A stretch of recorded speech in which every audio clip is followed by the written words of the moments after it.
해서 지금 우리가 헤어진다는 것은 확실히 최악입니다. 지훈 씨, 제 노력이 정말로 끊어질 때 저는 지훈 씨를 찾아갈 테예요. 이상 더 노력이 불가능할 때는 언제든지 저를 찾아주세요. 임지훈을 만났었소? 사랑하는 사람을 사랑하는 사람에게 돌려보내주시오. 아, 영심.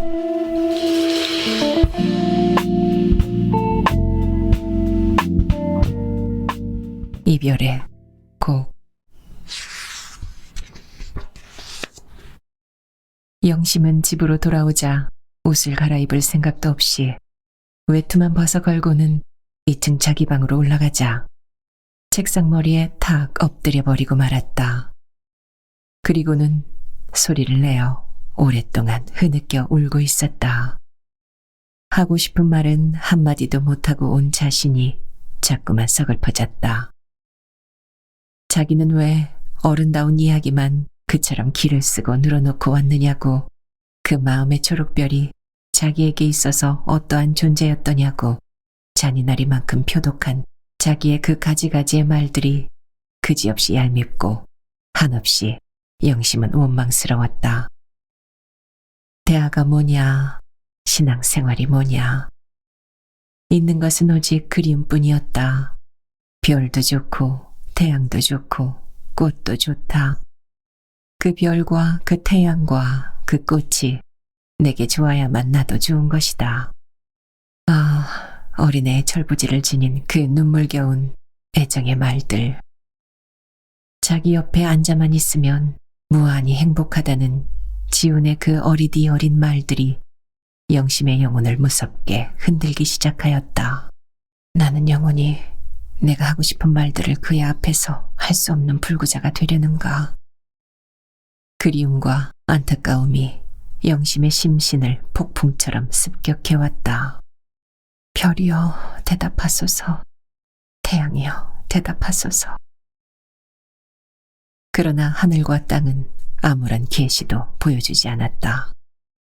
그것이 하늘에 오직 하나인 사연인 양 눈만 자꾸 내려 퍼붓고 있었다. 저처럼 무심한 하늘도 뜻만 있으면. 그 눈의 한 송이가 땅을 그리워하는 하늘의 사람의 편지와도 같다고, 영원히 자기 가슴 속에 파묻어 두어야만 하는 가지가지의 말들이 이윽고 검푸르게 이끼가 끼고 녹이 쓸 것이 무한히 슬펐다. 지훈, 지훈, 임지훈. 마음속으로 지훈의 이름을 애달프게 부르고 있는데 아래층으로부터 아버지의 목소리가 굴러 올라왔다. 영심아. 네. 영심은 후딱 눈물 어린 얼굴을 들었다. 너 못하니? 아무것도 안 해요. 그럼 내려와서 바둑이나 한 판 두어볼까? 바둑을 둘 겨를이 어디 있느냐고 아버지의 그 무심한 생념이 다소 한스럽기는 하였으나 얼마나 갑갑했으면 하는 생각이 문득 들어. 네, 이제 옷 갈아입고 곧 내려가겠어요. 조금만 기다려주세요. 옷을 갈아입고 얼굴을 고치고 아버지 방으로 내려갔다. 아버지는 벌써 바둑판을 깨끗이 닦아놓고 단정히 앉아서 기다리고 있었다. 영심 선생이 요즘 수가 좀 약해진 것 같던데 6목만 놓아보는 것이 어떻소? 5목만 놓겠습니다. 내 목을 놓던 영심이었다. 그 영심이가 결혼식을 지나고서부터는 수가 판연히 약해졌다. 그 원인을 오진국 씨는 결혼 생활에 있다고 보는 것이었다. 바둑을 두는 동안 영심은 애써 얼굴을 폈으나 마음의 오늘을 숨길 수가 도저히 없다. 때때로 시선을 들어 아버지의 그 근엄한 얼굴을 주인처럼 후딱 쳐다보곤 하였다. 삼강오륜의 가르침과 부창부수의 일부 종사의 길을 영심은 이 아버지에게 배우고 자랐다. 그러한 영심이가 오늘 아버지와 남편의 눈을 속이고 남편 아닌 딴 사나이에게 손길을 잡혔을 뿐 아니라 순전히 자기 자신의 의사로 그 사나이의 머리를 쓰다듬어 주었다. 그것은 이미 간부와 간부의 밀회를 의미하는 간음의 행동 이외에 아무것도 아니다. 영심의 바둑은 자꾸만 어지러워졌다. 뜻하지 않은 실패를 영심은 되풀이하고 있었다. 난심은 필패라고 했소. 영심 선생 오늘은 다소 마음이 거칠은 모양인데 어떻게 된 노릇인가요? 오진국 씨는 그러면서 영심을 바라보았다. 영심은 당황히 마음을 가다듬으며 역발산 기계세 하던 항우장사 초패왕도 운이 없으면 폐호오강이라고 인간의 운명을 소중히 할 것을 가르치신 것은 어느 분이신데요. 기를 쓰고 하는 영심의 대꾸였다. 좋은 말씀이요. 운명을 안다는 것은 천명을 받음이요. 천명을 받을 줄 안다는 것은 인간 수업의 최대 이상이지요. 우해여. 그대를 어이하리. 오호라, 오호라. 무심중 흘러나온 아버지의 이 최후의 영탄에서 영심은 불현듯 지훈을 생각했다. 항고조 패공과 형을 다루어 오강에서 패전한 항우 축패왕이 총이 우미인을 부여안고 차마 죽지 못해서 부른 애달픈 영가의 한 구절이다. 우여 그대를 어이하리.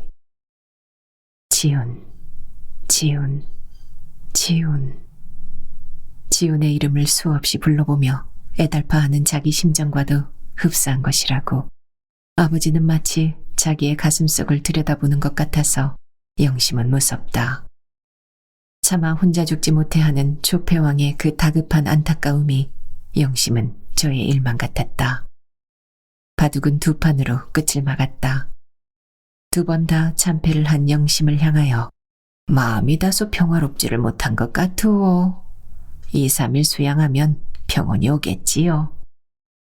그런 말을 하면서 오진국 씨는 딸의 얼굴에서 무엇인가 심상치 않은 우수의 빛을 물끄러미 골라본다. 결혼 생활이 순조롭지 못한 탓인가 희노애락의 빛을 가볍게 안색에 나타내는 것은 여자의 부덕을 말하는 것이라고 그러한 아버지의 교훈을 영심은 어려서부터 받고 자란 몸이다. 아니에요. 아버지의 수가 갑자기 느신 탓이에요. 영심은 바둑판을 치우면서 그렇게 말하여 아버지의 근심을 덜어드렸다. 말인즉 그럴듯하지만 그것은 부당한 말이다. 갑자기 줄 수는 있지만 갑자기 늘 수 없는 것이 바둑의 길이다. 그리고 그것은 무수도의 길에도 통하는 것인데 아버지의 말씀대로 수양을 하겠습니다. 그리고 오늘의 참패를 반드시 돌려드리겠어요. 좋은 말이야. 자기 자신의 이기는 길만이 오직 하나인 수도의 길이니까 올라가시오라. 네, 그럼. 영심은 다시 2층으로 물러나왔다. 물러나오면서 영심은 자기 자신의 이기는 길을 결정적으로 택하고 있었다. 내일 최후로 지훈을 만나 모든 것을 결정적으로 청산할 것을 마음 깊이 영심은 각오하였다. 그리고 내일 밤으로 자기의 불미로웠던 행동을 남편과 아버지 앞에 깨끗이 아뢰므로써 속죄의 뜻을 표하려 하였다. 그렇게 하지 않고는 이 아버지와 이 남편의 옆에서 단 하루의 삶도 유지할 수가 도저히 없다. 그날 밤 영심은 곤히 잠든 남편의 머리맡에 꿇어앉아 가만히 머리를 숙이고 마음속으로 맹세를 하였다. 제 마음은 약했습니다. 제게 힘을 주시오. 저는 내일 반드시 이기고 돌아오겠습니다. 밤사이 눈은 멎었다. 영심은 잠을 이루지 못한 채 아침을 맞이하였다. 하늘은 화난 사람처럼 얼굴을 찌푸리고 있었다. 흐린 날씨였으나 추위는 그리 맵지 않았다. 영심의 굳은 결심이 한결 마음을 거뜬하게 하였다. 늦조반을 먹고 남편은 또 외출을 하였다. 후방 전근이 마음대로 되지 않는다고 했다. 11시 반에 영심은 집을 나섰다. 어제 눈에 치마와 버선이 젖어서 하는 수 없이 양장을 하고 나섰다. 영심이가 집을 나선 지 5분도 못 되어 유민호의 자동차가 영심의 집 앞에서 멈추었다. 5분 차이로 유민호와 대면하지 않게 된 것은 영심에게 있어서 우선은 다행한 일이었다. 오늘따라 영심은 경학원 마당으로 해서 명륜동 전차 정류장으로 나가는 길을 버리고 창경원 담장길 지름길을 택했기 때문에 유민호의 눈에는 다행히도 띄지 않았던 것이다. 유민호는 양과자 한 상자를 들고 안으로 들어갔다. 오진국 씨가 유민호를 맞이하였으나 들어오라는 말은 통하지 않았다. 과자를 내놓고 마루 아래 선 채 유민호는 인사를 하였다. 영심 씨가 결혼을 하셨다고요? 청첩이 없어서 통 모르고 있었습니다. 오진국 씨는 잠자코 있었다. 허영은 후방으로 정근이 되었습니까? 국방부 총무국에 자주 나온다는 소문은 들었습니다만 정근은 아직 되지 않았지만 영심 씨는 어디 나가셨는가요? 이제 금방 나갔네. 경학원 마당에서 보았을 텐데. 아, 그렇습니까? 실은 결혼식에도 참석을 못했고 다소 송구스러워 제 성의만 표하고 싶어요. 유민호는 외투 안주머니에서 금일봉을 공손히 내놓았다. 일금 20만 원의 보증수표가 들어있는 봉투인줄은 오진국 씨는 물론 알 길이 없었다. 감사하네만 이미 지나간 일이니 넣어두게. 무슨 말씀을 선생님은? 제가 미리 좀 알았으면 다소의 힘이 되어드렸을 것을. 자네에게 축하금을 받아도 좋을 그런 결혼식이 못 되니까. 그렇게 굳이 사양을 하다가 오진국 씨는 그러한 자기가 너무 소심한 위인같이 생각해와서 문득 봉투를 집어 알맹이를 꺼내보았다. 20만 원. 오진국 씨는 다시 수표를 봉투에 넣어서 유민호 손에 가만히 집어주며 기천원이라면 모르지만 이건 분명 축하금이 아니고 이 오진국을 저울질해보는 금액이야. 가지고 가게. 선생님, 제 성의를 왜 그처럼 오해를 하십니까? 어서 가지고 가게. 자네의 신세는 이미 많이 지고 있는 몸이야. 그것만도 마음의 짐이 되어 있는데. 그러면서 오진국 씨는 제 손으로 문을 닫아버렸다. 그 닫아버린 창문을 유민호의 눈초리가 무섭게 쏘아보고 있었다. 그럼 선생님, 물러가겠습니다. 그러나 방 안에서는 대답이 없다. 오늘 유민호가 오진국 씨를 찾은 것은 별다른 깊은 의미가 있어서 취해진 행동은 아니었다. 저번에도 한번 경제적 원조를 하겠노라고 찾아온 유민호였다. 그러나 이 경우에 있어서 그러한 경제적 원조를 쾌히 받을 오진국 씨가 아님을 유민호는 너무나 잘 알고 있는 것이다. 그리고 그것을 너무나 잘 알고 있기 때문에 실속으로는 조금도 손해를 보지 않고 체면은 체면대로 채울 수 있는 그러한 행동을 가끔 가다가 한 번씩 취해보는데 입맛을 붙이고 있는 것이다. 그것은 분명 오진국 씨의 마음을 저울질해보는 한낱 낚시질과도 같은 도락이었다. 미끼를 던져서 안 물리면 안 물리는 대로 손해는 없는 노릇이었고 물리면 물리는 대로 유민호에게는 재미가 있는 것이다. 고기가 상당히 완고해놔서.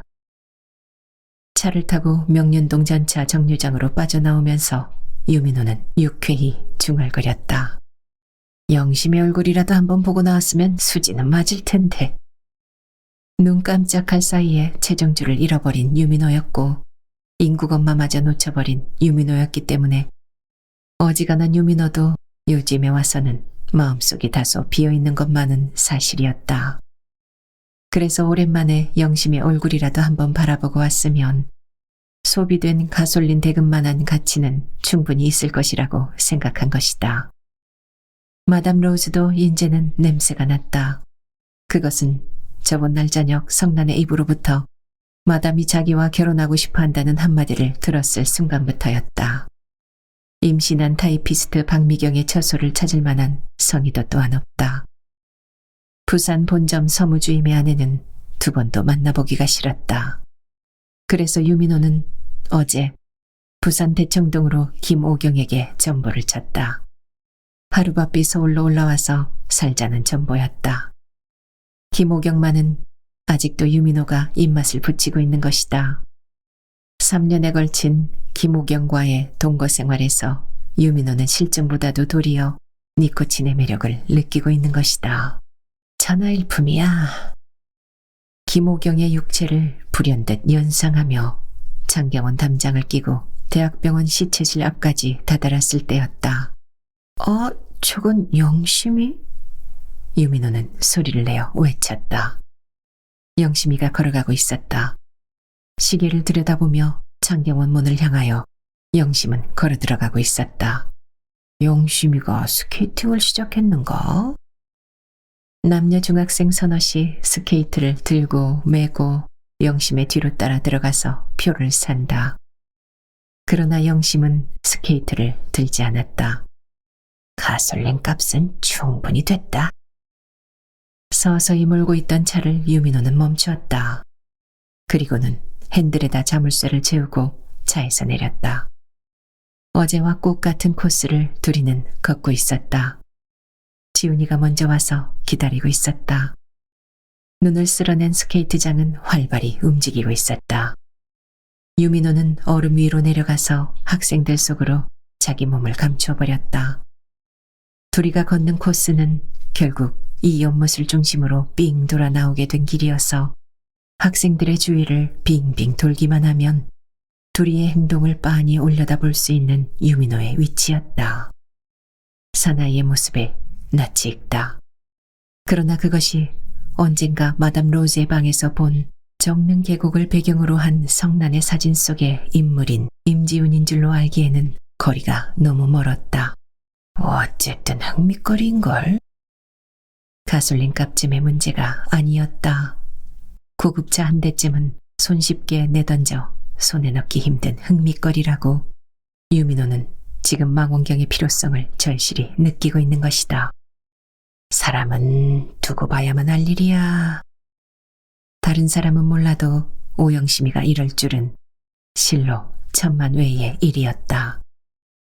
여자를 가리켜 신비로운 동물이라고 간파한 것이 누군지는 몰라도 성각자임에는 틀림없다고 자기의 여성관이 아직 여물지 못했던 것을 유민호는 지금 보충하고 있는 것이다.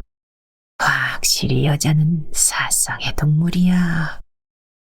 자기의 지론을 한 번 더 확인하며 마음의 허리띠를 유민호는 졸라매는 것이다. 식물원 앞으로 해서 둘이는 수정각 뒷길을 뺑 돌고 있었다.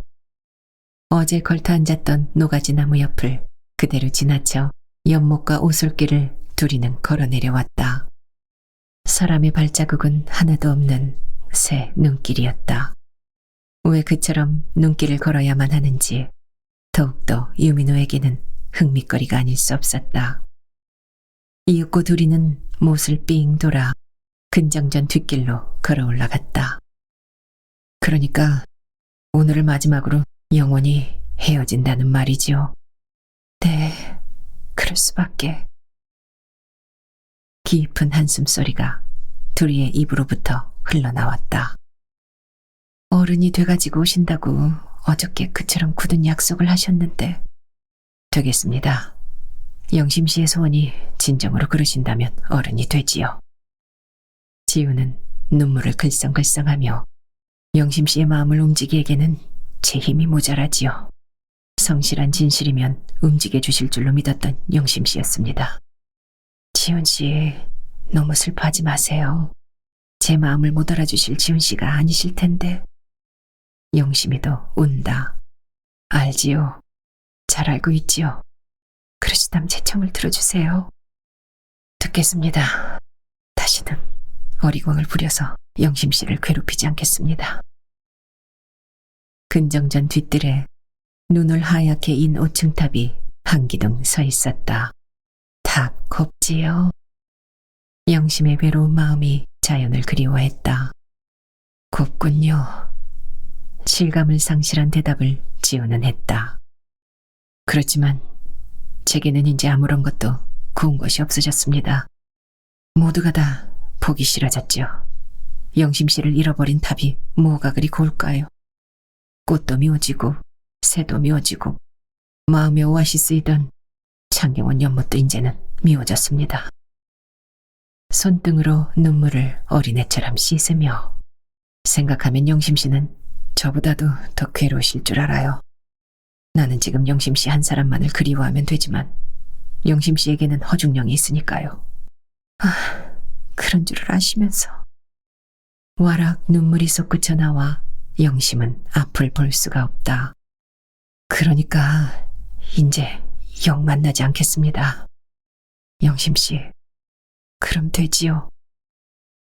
어린애를 달래듯이 지우는 기웃하고 영심의 얼굴을 들여다보았다. 그럼 되지요. 영심은 마침내 두 손으로 얼굴을 가리고 걸었다. 발길을 덮는 눈길이었다.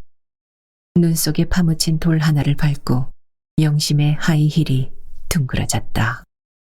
팔 하나를 붙들고 균형을 잃은 영심의 몸을 지우는 부축했다. 영심씨, 이제 울지 말아요. 영심의 팔을 부축하고 지우는 걸었다. 저도 이제 울지 않겠습니다. 영심을 위로하는 편에 지우는 이미 서 있었다. 위치가 바뀌어진 것이다. 나보다도 나이가 어린 영심씨를 이 이상 더 괴롭힌다는 건 확실히 죄악이지요. 울지 말라면 더 울고 싶다. 영심은 마침내 걸음을 멈추고 흐느끼는 얼굴로 지훈을 쳐다보았다. 그것은 근정전을 조금 지나친 쓸쓸한 숲새였다. 가지마다 눈을 하얗게 인 이름 모를 나무들이 두리의 주위에는 있었다. 몸 조심하셔서 좋은 글 많이 써주세요.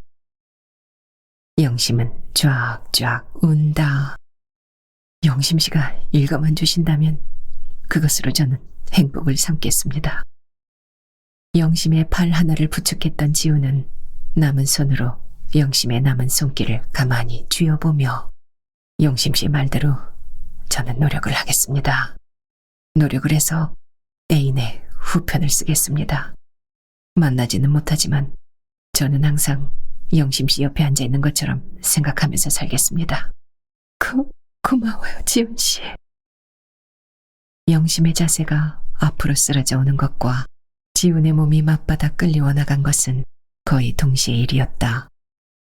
영심의 어깨 위에서 지훈은 울었고 지훈의 품속에서 영심은 흐느꼈다. 무섭게 흐느꼈다. 그 울음과 그 흐느낌 속에서 둘이는 똑같이 새로운 또 하나의 죄악을 창조하고 있다는 느낌을 절실히 느꼈다. 죄를 범하지 않기 위한 오늘의 이 서글픈 이별이건만 이 이별이 두 사람에게 지금 새로운 죄를 창조해주고 있는 것 같았다. 죄악이다. 죄악이다. 이렇게 해서 지금 우리가 헤어진다는 것은 확실히 죄악입니다. 지우는 잠꼬대처럼 중얼거렸다. 지훈씨. 지훈의 품속에서 영심의 억압된 목소리가 흐느낌과 함께 솟구쳐 나왔다. 노력을 하다가 노력할 대로 노력을 해서 정말로 어쩔 수 없을 때는 영심은 또 한참 늦게 울다가 지금까지는 어디서 사는 누군지도 몰랐기에 그랬었지만 지금은 제 노력이 정말로 끊어질 때 저는 지훈 씨를 찾아갈 테예요. 아, 영심. 그러니까 지훈 씨도 이상 더 노력이 불가능할 때는 언제든지 저를 찾아주세요. 아, 영심. 내 생명이요. 내 우주인 오영심이다. 줄기찬 외침과 함께 지우는 무섭게 몸부림을 쳤다. 영심은 마침내 애정의 자세를 드러내고야 말았다. 어제처럼 말을 골라서 할 이유가 영심에게는 이미 없다. 지훈의 품에서 이윽고 영심은 가만히 빠져나오며 지훈씨, 알으셨죠? 알았습니다. 그때까지 서로 노력을 하는 거예요. 알았습니다.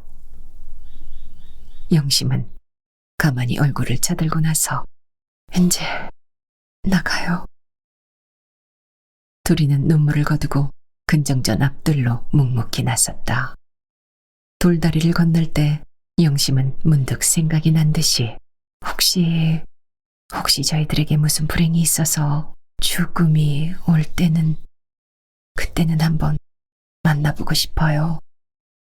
지우는 후딱 영심의 안색을 살펴보았다. 죽음에 대한 그러한 의구심은 둘이 다 상대편에서 느끼고 있었다. 영심, 내가 살아있는 동안은 무슨 이상한 생각을 해서는 안 돼요. 아니에요. 말하자면 그렇다는 증거예요. 둘이는 묵묵히 창경원을 나섰다. 이제 가세요. 영심 씨가 먼저 가세요.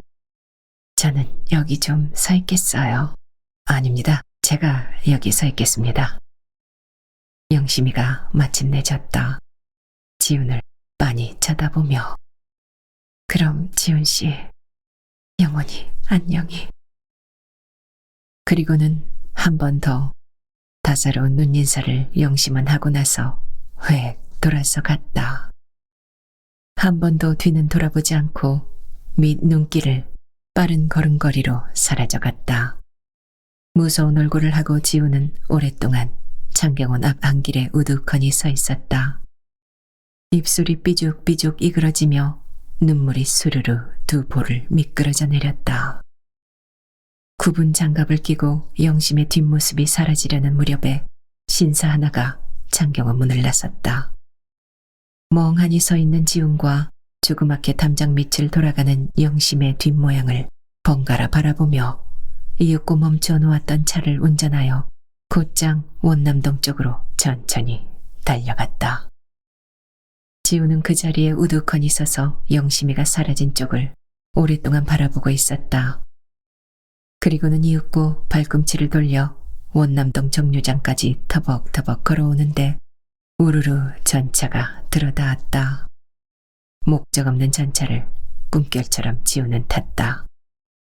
지구의 넓이만큼 전차가 달려주었으면 했다. 그러나 을지로 사가에서 전차는 부득부득 지훈을 한길가에 부려놓았다. 갈 데는 없다. 지훈은 무턱대고 걸어갔다. 어디를 걷는지 지훈은 몰랐다. 이처럼 외로운 길을 왜 혼자서 걸어야만 하느냐고 지훈은 영심이가 자꾸만 원망스러워졌다. 영심이와 함께 활기를 치며 이 거리를 걸어볼 기회는 영영 오지 않을 것이다. 왼쪽 편 국도극장에서 사람들이 밀려나오고 있었다. 아무런 근심 걱정도 없이 영화 구경을 다니는 군중이 지우는 부럽기 한이 없다. 선생님. 여성의 목소리 하나가 등 뒤에서 들려왔다. 비교적 밝은 목소리였다. 돌아보니 성난이었다. 성난의 옆에 정주도 서 있었다. 정주는 말이 없이 공손히 인사만 했다. 구경 오셨댔어요? 성난이가 따라오며 명랑한 표정을 하고 물었다.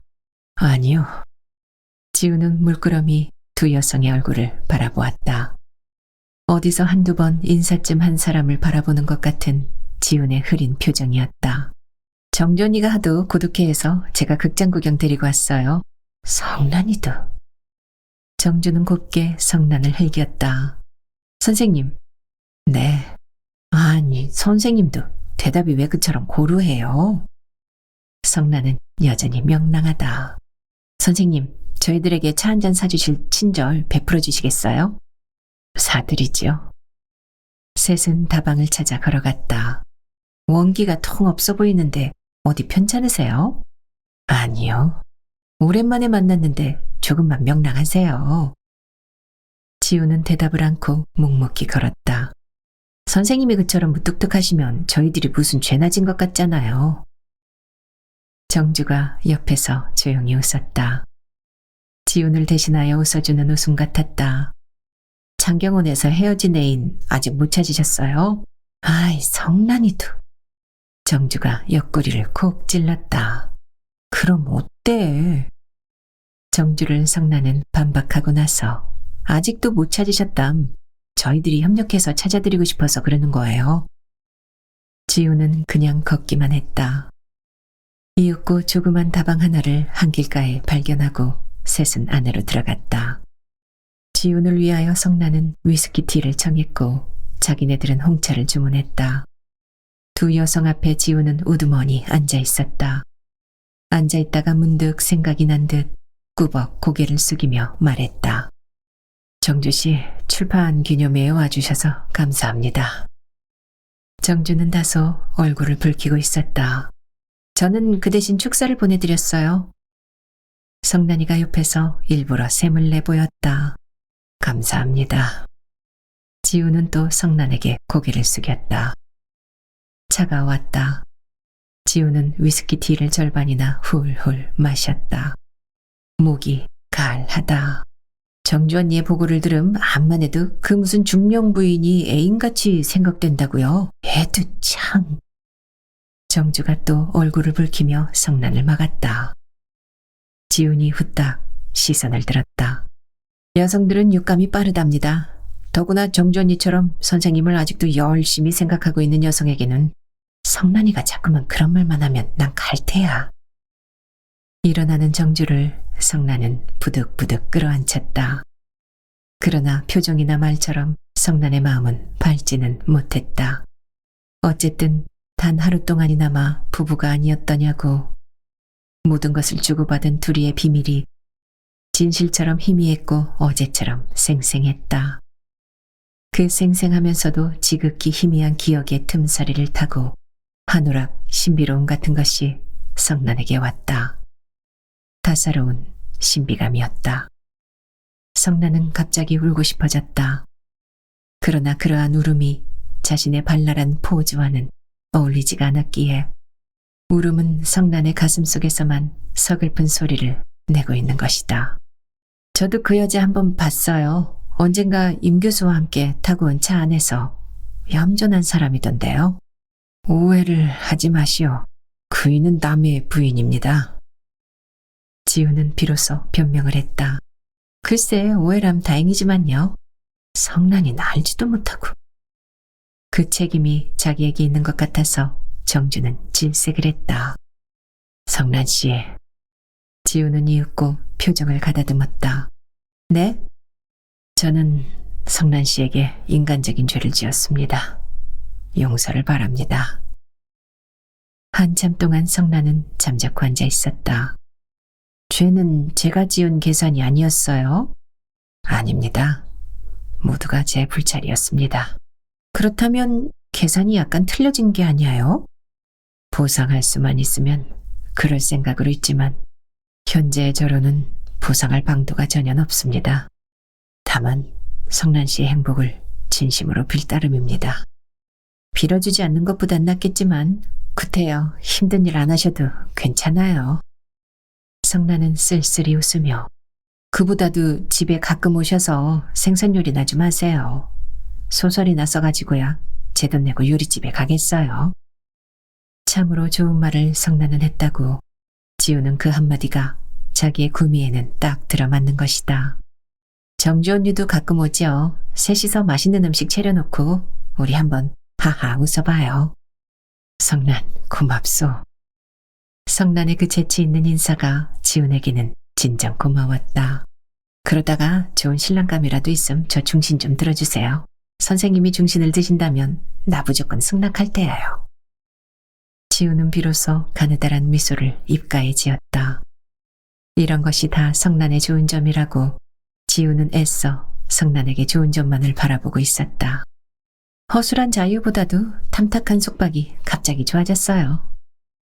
그러한 성난의 성장을 지훈은 저기 놀라고 있는 것이다.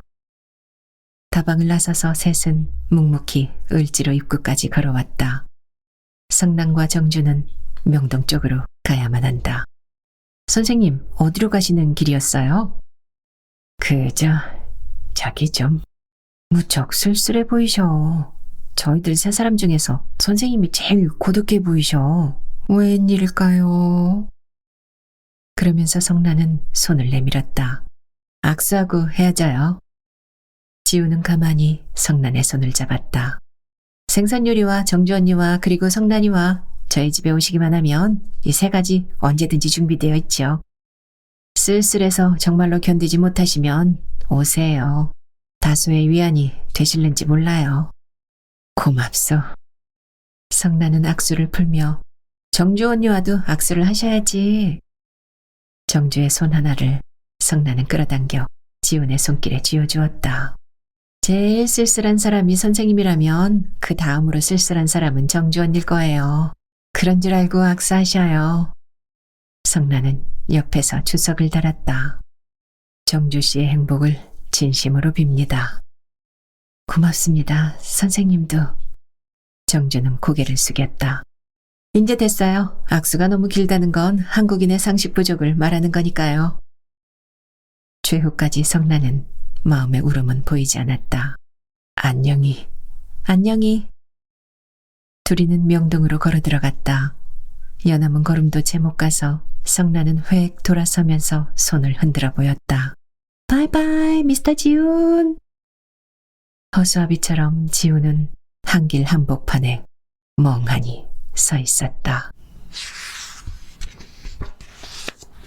화염 속에서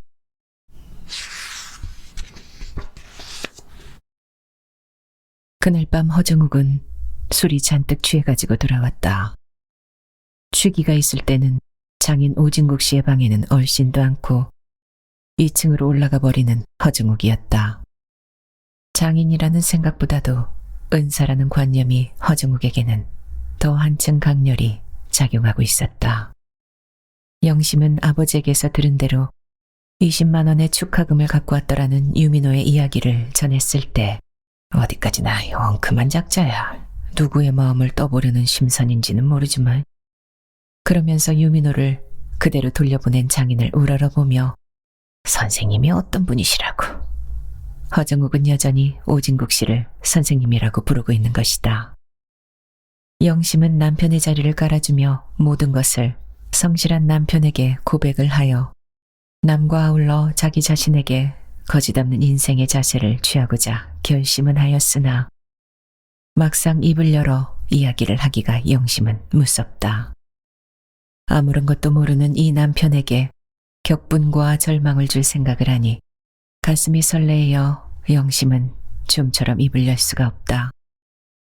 진실의 불행을 영심은 여기서도 한 번 더 절실히 느끼는 것이었다. 자기만 입을 다물고 있으면 이 남편의 마음은 영원히 평온할 것이 아니냐고. 허위의 효용이 인간의 행복과 이처럼 밀접한 관련성을 지니고 있을 줄은 정말 몰랐다. 어젯밤 영심이가 신명께 맹세한 것처럼 어쨌든 자기는 오늘 이기고 돌아왔다.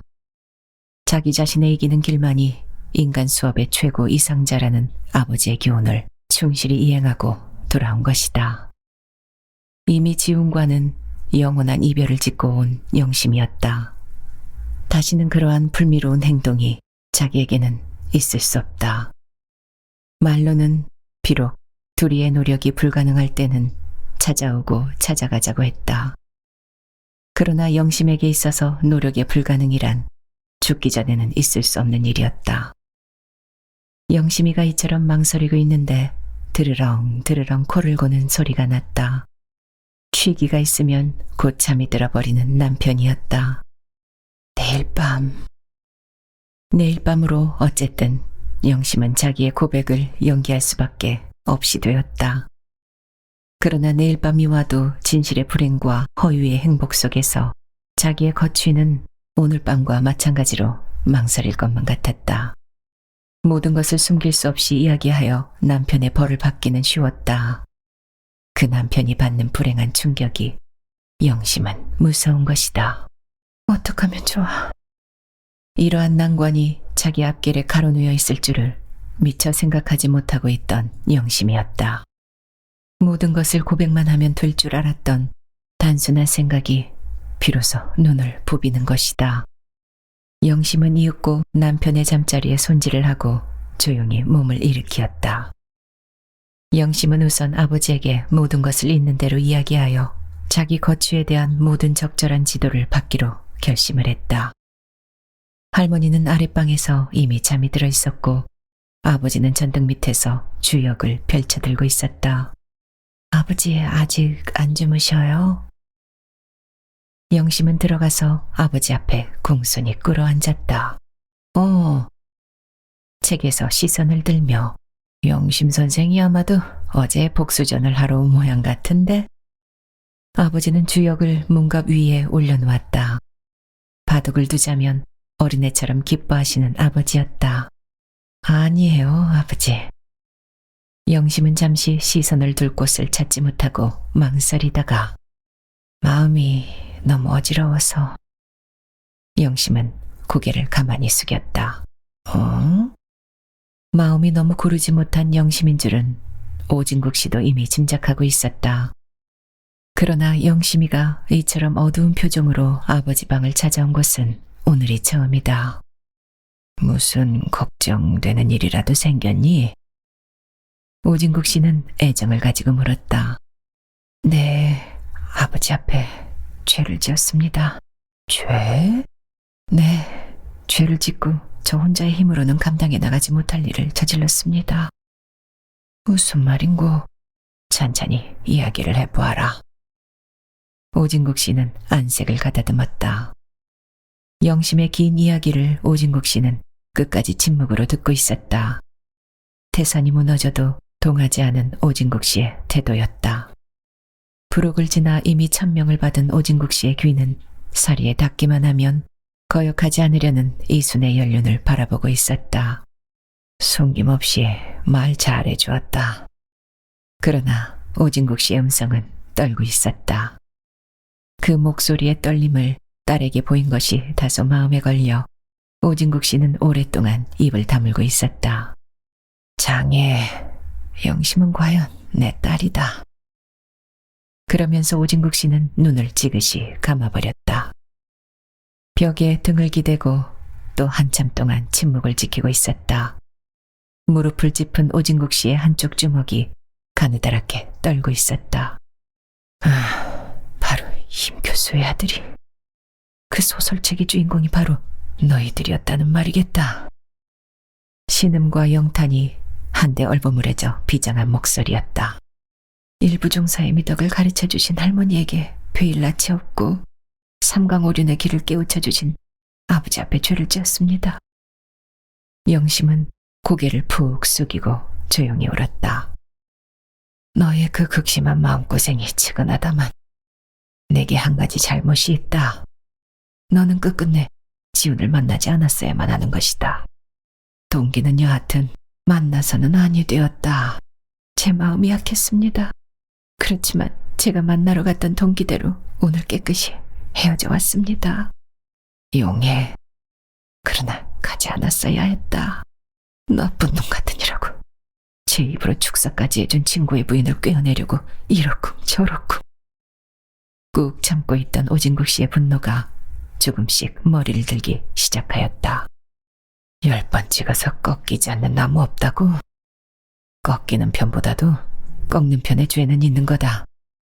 임 교수는 내가 만나마.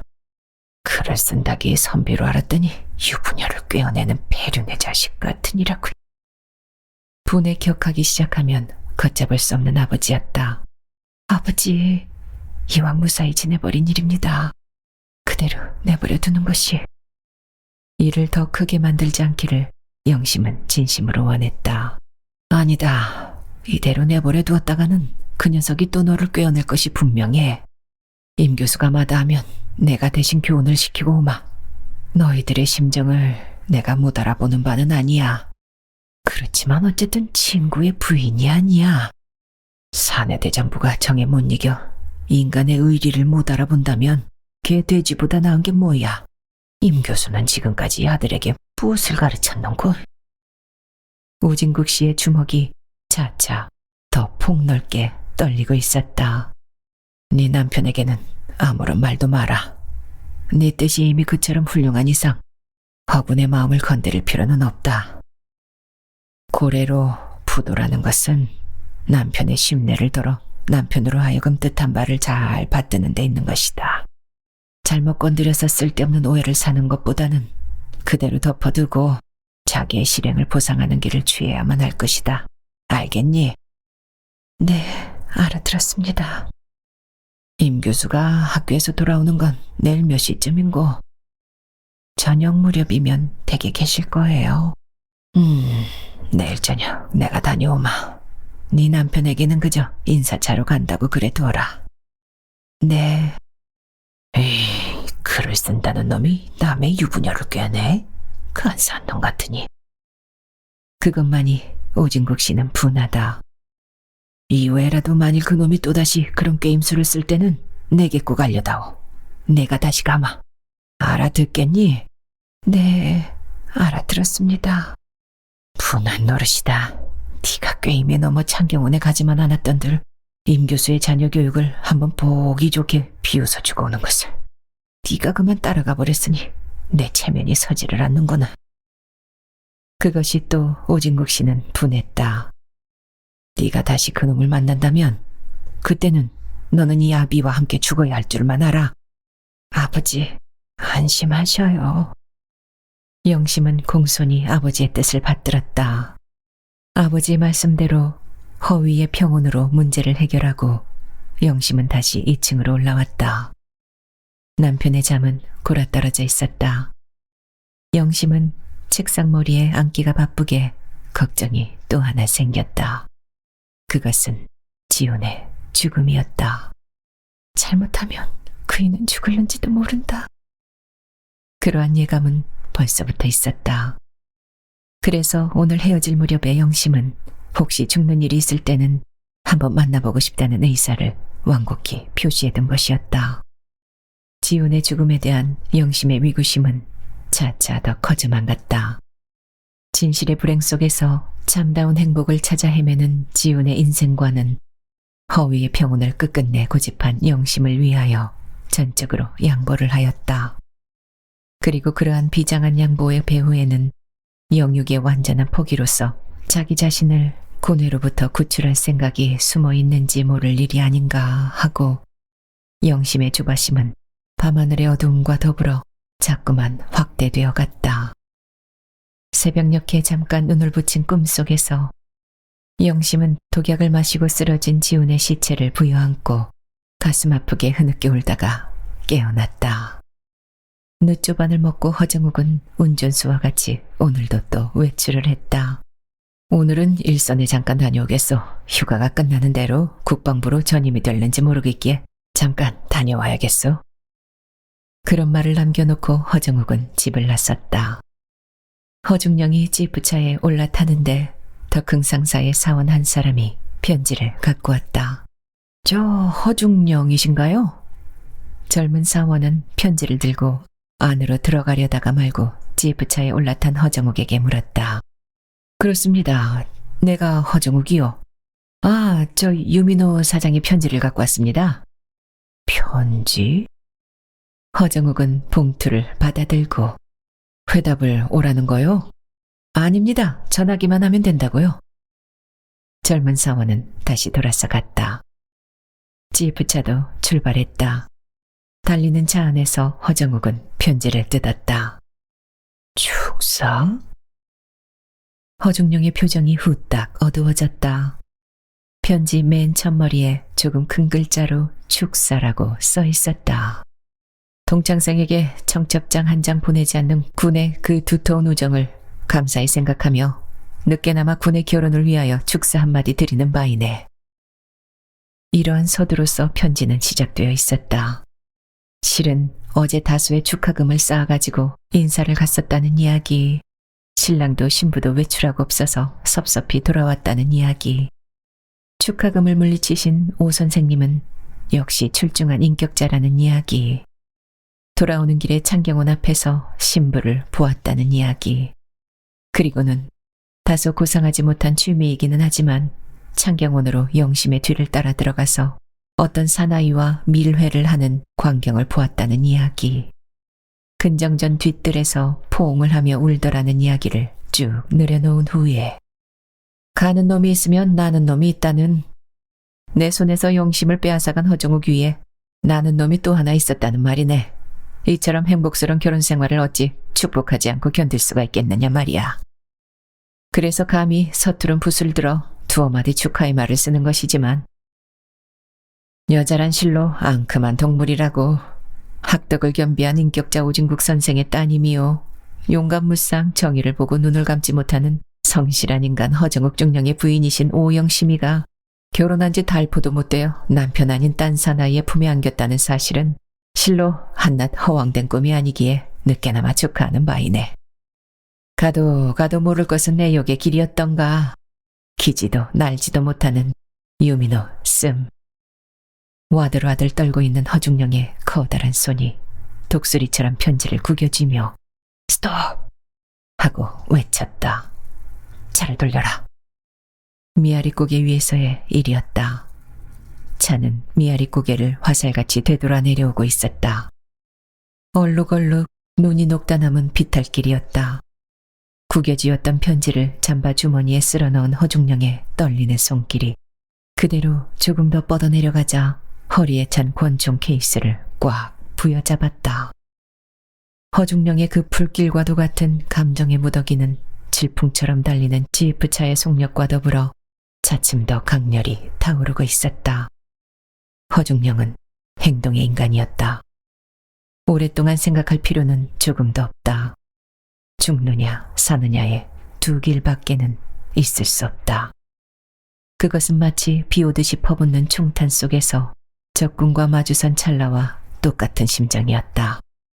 적을 쓰러뜨리지 못하면 자기는 죽는 것이다. 허중령은 편지 도중에서 그 창경원의 사나이가 임지훈인 줄을 이미 짐작하고 있었다. 무심히 지나쳐버린 대목대목이 후딱후딱 허중령의 머리를 스치고 지나갔다. 결혼식장에서의 영심의 현기증, 피로연 석상에서의 임지훈의 동심에 어린 노래, 임교수 부인의 눈물 젖은 얼굴, 출판기념회에서의 영심의 꽃다발 증정 광경 등등. 유민호의 축사는 결코 허위의 그것이 아니었다. 이를테면 임지훈과 오영심은 애인 후편의 소재를 만들고 있는 것이다. 허중령은 자기 총탄에 쓰러지는 임지훈과 오영심을 통쾌하게 상상하고 있었다. 자기의 이 감정의 무더기를 무마할 길은 오직 그것 하나밖에 없었다. 간부와 간부. 눈자욱에 불길이 튄다. 차는 동소문 고개를 넘고 있었다. 회화동 로타리를 지났다. 명륜동 입구를 들어섰다. 돌다리를 건너 경악당 앞마당으로 들어서자 무엇을 생각했는지 허중령은 갑자기 스톱! 하고 차를 멈췄다. 10분 동안만 여기서 쉬고 돌아가자. 담배 한 대만 피울 동안. 네. 운전수의 젊은 호위 군인은 길을 비껴 하얗게 눈을 인 솔밭 속으로 차를 가져다 세웠다. 허중령은 담배를 피워 물었다. 이 감정의 무더기를 그대로 지니고 영심의 앞에 나서기가 갑자기 무서워졌기 때문이다. 허중령은 눈을 지그시 감은 채 무서운 얼굴을 하고 있었다. 됐다. 이제 들어가자. 네. 차는 이윽고 대문 밖에서 멈추고 허중령은 내렸다. 곧 떠날 테니 차를 돌려놓고 기다려. 네. 허중령은 성큼성큼 안으로 들어갔다. 오진국 씨는 낮잠이 들어 있었고 할머니는 온돌방에서 돋보기를 쓰고 바느질을 하고 있었다. 2층으로 올라갔다. 다리미질을 하고 앉아 있었던 영심이가 시선을 들었다. 남편의 무서운 얼굴이 자기를 물끄러미 내려다보고 있었다. 왜 안 가셔요? 대답이 없다. 영심은 후딱 불안해졌다. 다리미를 놓고 연대에 다녀오신다더니 왜 그러세요? 똑똑히 대답해 주시오. 비로소 남편은 입을 열었다. 네? 영심의 표정이 갑자기 어두워졌다. 간단히 묻겠소. 간단히 대답을 해주시오. 갑자기 무슨 말씀을... 어제 창경원에 갔었소? 어? 영심은 눈앞이 아찔해졌다. 이미 모든 것은 결정적인 판국에 온 것이다. 남편이 그것을 어떻게 알았는지 모르지만 허위의 평온은 이미 깨져나가고 있었다. 네, 갔었습니다. 한편 손으로 방바닥을 짚고 영심은 쓰러지려는 상반신을 가까스로 붙들었다. 임지훈을 만났었소? 네, 만났습니다. 만나서 무엇을 했는지 묻지 않겠소. 내 입으로 차마 그것을 모를 수가 없소. 영심은 고개를 푹 수그리며 떨리는 목소리로 저는 숨기지 않겠습니다. 무엇이든 물어주셔요. 하나만 더 물으면 돼요. 몇 번이나 만났소? 그저께와 어제 2번 만났습니다. 그렇지만 어제로서 최후의 작별을 하고 왔습니다. 만났다는 그 사실만이 내게는 중요하오. 이것을 읽어보시오. 구겨 넣었던 유민호의 축사를 영심 앞에 휙 내던지고 바람처럼 휙 허중령은 아래로 뛰어내려갔다. 아, 잠깐만. 영심이가 따라 나왔을 때는 이미 남편을 실은 차는 달리고 있었다. 다행이다. 담배를 한 대 피우고 들어간 보람은 확실히 있었다. 영심의 몸에 손질 하나 대지 않고 나올 수 있는 것은 확실히 그 한 꼬치의 담배의 혜택이었다. 허중령은 와들와들 치를 떨고 있었다. 어디로 갈까요? 전찻길까지 나왔을 때 운전수는 물었다. 남대문통. 차는 종로를 향하여 달리기 시작하였다. 허정욱은 담배를 피우며 이 화염과도 같은 감정의 덩어리를 무마하기 위해서는 무슨 커다란 파괴 하나가 자기의 손으로 이루어져야만 하였다. 그 파괴의 대상으로 유민호와 임지훈의 모습이 자꾸만 떠올랐다. 유민호의 축사대로 적어도 학덕을 겸비한 인격자 오진국 선생의 딸이요, 허중령의 아내가 딴 사나이와 눈을 맞추고 있다는 그 사실만이 허정욱은 분한 것이다. 유민호만 없애버리면 이러한 추문이 이상 더 퍼지지 않을 것이다. 유민호의 입을 허중령은 영영 막아버려야만 하였다. 오로지 그래서 달려가는 허정욱이었다. 10분 후 지프차는 덕흥상사 앞에서 허정욱을 내려놓았다. 허정욱은 잠바에 깃을 세우고 안으로 들어갔다. 유민호는 사장실에 있었다. 정중한 인사를 유민호는 하였으나 입가에는 한 줄기 비웃음이 노골적으로 떠올라 있었다. 그 승리자와도 같은 비웃음을 바라보자 허정욱은 다짜고짜로 허리에 찬 권총을 꺼냈다. 아, 허군. 사무탁자 앞에서 유민호는 후닥닥 몸을 일으켰다. 얼굴이 종이장처럼 해말쑥해졌다. 위험하네, 위험해. 총구멍을 빗기노라고 유민호는 두 손바닥으로 총뿌리 앞을 연방 막으며 말로 하세. 그런 건 넣어두고. 사장실로 들어서서 아직껏 한마디도 입을 열지 않은 허정욱이기에 유민호는 그 무서운 표정만을 상대로 할 수밖에 도리가 없다. 떠들지 마라. 떠들면 빨리 죽는다. 아, 떠들지 않을 테니 그것만은 좀 넣어둬. 유민호는 새파래져서 부들부들 떨고 있었다. 창경원에 들어가서 편지 속에 있는 광경을 본 것은 너 혼자냐? 아, 나 혼자다. 편지를 갖고 온 젊은 사원이 편지의 내용을 알고 있는가? 뭔 모른다. 너 이외에 그런 사실을 알고 있는 사람은 없는가? 없다. 누구 보고도 나는 이야기하지 않았다. 사실인가? 사실이다. 그렇다면 너 하나만 죽으면 되는 거다. 아, 허군. 무슨 그런 소리를. 보잘것없는 몸이지만 허정욱 중령의 명예와 오진국 선생의 체면을 보존하기 위해서 너는 죽어다오. 허중령의 총뿌리가 휙 들리며 정확한 조준으로 유민호의 가슴을 겨누었다. 허구. 총뿌리를 피하여 유민호는 방바닥에 넙적 엎드려 버렸다. 두 손으로 얼굴을 가리고 가리운 손길을 펴 합장을 했다. 절대로 입 밖에 내지 않을 테니 살려주게. 나를 쏘면 자네도 죽을 것이 아닌가. 나는 이미 죽음을 각오한 사람이다. 오, 정욱군. 군과 내가 무슨 원수를 져서 이래야만 하는가. 자네의 명예와 오 선생님의 체면을 위하여 영원히 비밀은 지킬 테니. 허정욱은 물끄러미 유민호를 내려다보고 서 있었다. 진정으로 허정욱은 살고 싶지 않은 것이다. 이 불명예와 영심의 사랑을 이미 잃어버린 허무 속에서 어찌 다시금 삶의 길을 택할 수 있으랴. 남은 입을 닫고 있으면 문제는 간단하지 않은가. 이처럼 살고 싶어하는 유민호 하나 죽였댔자. 그러면서 유민호는 네 발걸음으로 벌벌 기어오자 허정욱의 두 다리를 껴안고 얼굴을 부볐다.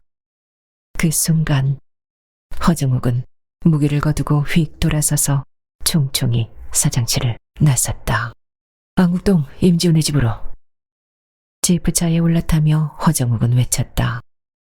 안국동을 향하여 차를 모는 동안 허정욱은 여러 번 허리에 찬 무기를 어루만져 보았다. 이번에야말로 그 무기가 사용될는지 모를 일이라고 자기의 절실한 감정의 무더기가 그 조그만 화염과 함께 튀어나갈 것만 같았다. 이유 여하가 허정욱에게는 이미 문제가 아니었다. 친구의 아내를 꿰어내다가 품에 안았다는 그 패덕의 행동이 문제였다. 자기가 참으로 정의를 보고 눈을 감지 못하는 위인일진데 문답무용의 한마디로써 자기의 정의감을 행동화하면 그만이었다. 안국동 내거리에서 차는 곧장 골목 안으로 기어들어갔다. 이윽고 지훈의 집 대문 밖에서 차는 멈추고 허정욱은 내렸다. 대문을 향하여 뚜벅뚜벅 허정욱은 걸어 들어갔다. 걸어 들어가던 허정욱은 그 순간 무엇을 생각했는지 대문 앞에서 걸음을 멈추고 우뚝 섰다. 눈을 감았다. 그리고는 심호흡을 2번 했다.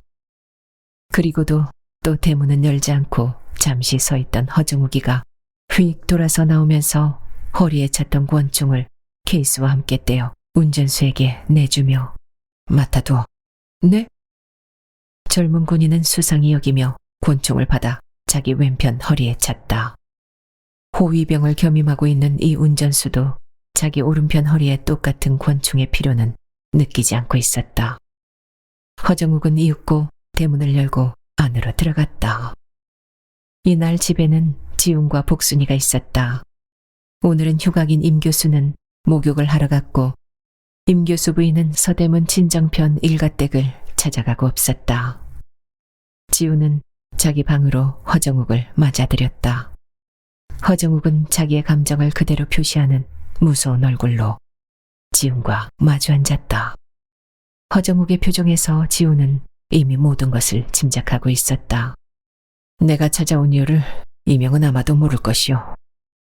그 말에 지훈은 조용히 머리를 들어 허정욱을 정면으로 쳐다보았다.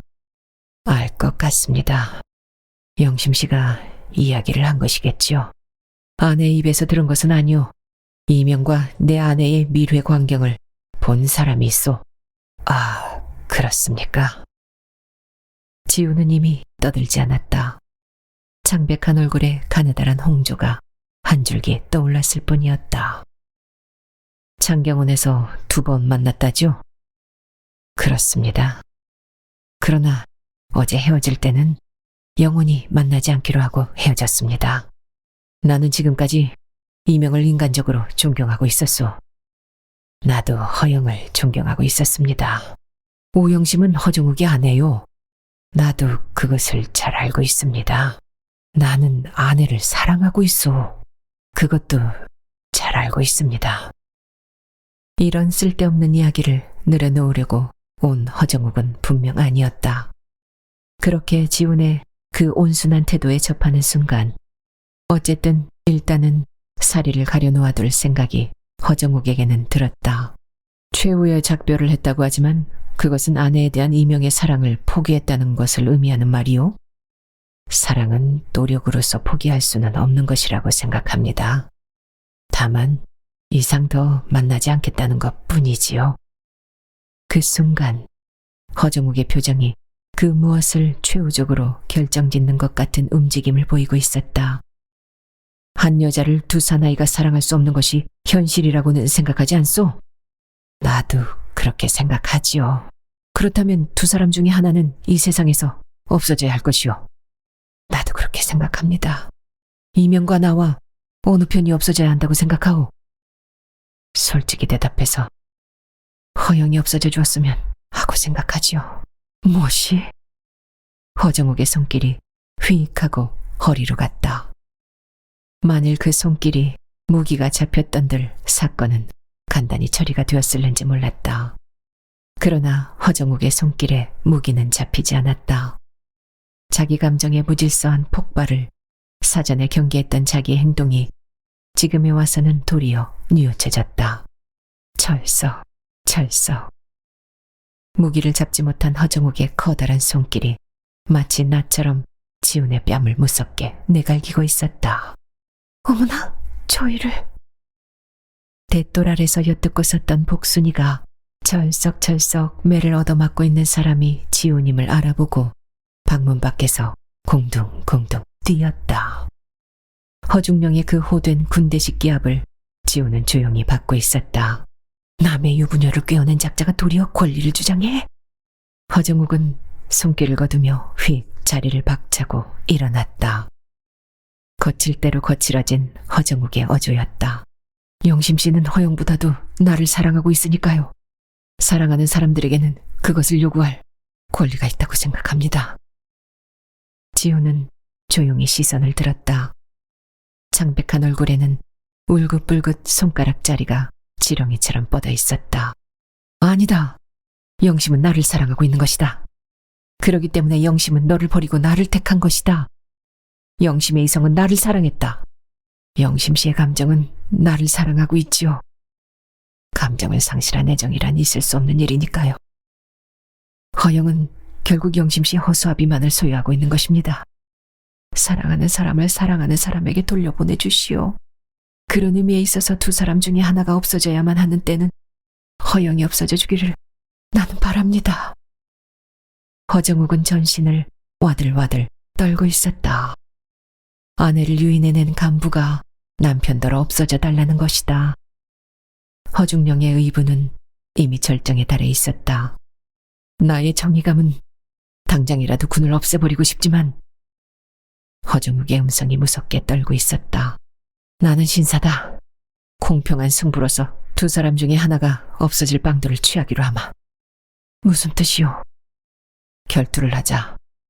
이것은 허정욱의 군인 정신이 발휘하는 최대의 자비심이다. 지우는 물끄러미 허중령을 쳐다보다가 그것은 무의미한 행동이요. 결투의 필요성을 나는 느끼지 않았소. 승부에 자신이 없다는 뜻인가? 아니요. 중세기와 같은 봉건적 사회에서는 결투로서 한 여성의 운명을 좌우할 수도 있었지만 오늘은 시대가 다르오. 체면이라든가 명예를 위해서 귀중한 생명을 빼앗기도 싫고 바치기도 싫소. 비겁한 위인이다. 그 말에 지훈도 훌쩍 자리에서 일어서며 허정욱과 딱 마주섰다. 그 말을 취소하시오. 취소 못하겠다. 비겁한 인간을 비겁하다고 말한 것은 당연한 일이다. 비겁해서 결투를 피하는 것이 아니다. 결투로서 오영심의 운명이 좌우된다는 것은 비극을 의미하는 것이기 때문이다. 에이, 사내답지 못한 자식아. 허중령의 손길이 철썩하고 갔다. 글 쓰는 자식들은 모두 너 같은 갑쟁이냐? 문학이니 예술이냐며 남의 집 유부녀의 엉덩이나 살살 따라다니는 썩어빠진 연체동물들아, 말을 삼가라. 지훈의 얼굴에는 비로소 대항의 굳은 의지가 알알이 떠오르고 있었다. 도리어 내가 말을 삼가? 너희들의 그 지질이 못난 문약이 오늘의 민족 정기를 요무양으로 약화시킨 줄을 알아야 해. 목숨이 아까우면 아깝다고 솔직히 말하는 것이 너희들의 슬로건인 진실일 것이 아닌가? 지훈의 대항의식이 극도로 악량해 있었다. 그러나 그것을 표시하는 지훈의 어조는 이미 침착해졌다. 결코 비겁하지 않다는 증거를 보여주면 될 것이 아닌가? 결투를 하겠다는 말이냐? 그렇다. 허정욱과 더불어 임지훈은 당당히 싸워야만 할 것을 결심했다. 무기는 무엇에 자신이 있는가? 권총에는 자신이 있다. 권총은 쥐어도 보지 못한 지훈이었다. 그럼 나가자. 허정욱은 문을 박차듯이 열고 앞장을 서서 대문 밖으로 나갔다. 지훈은 조용히 넥타이를 메고 옷을 갈아입었다. 죽음을 절실히 원하고 있던 지훈이었다. 아이고, 어딜 가세요? 복순이가 따라 나오면서 지훈의 손길을 잡고 동궁동궁 뛰면서 울어댔다. 지훈은 복순의 얼굴을 물끄러미 들여다보며 머리를 한번 쓰다듬어주고 나서 아버지와 어머니가 돌아오시거든 전해다오. 지훈은 절대로 비겁한 인간은 아니었다고. 그리고는 획 돌아서서 성큼성큼 걸어나가자 지프차에 올라탔다. 차는 달렸다.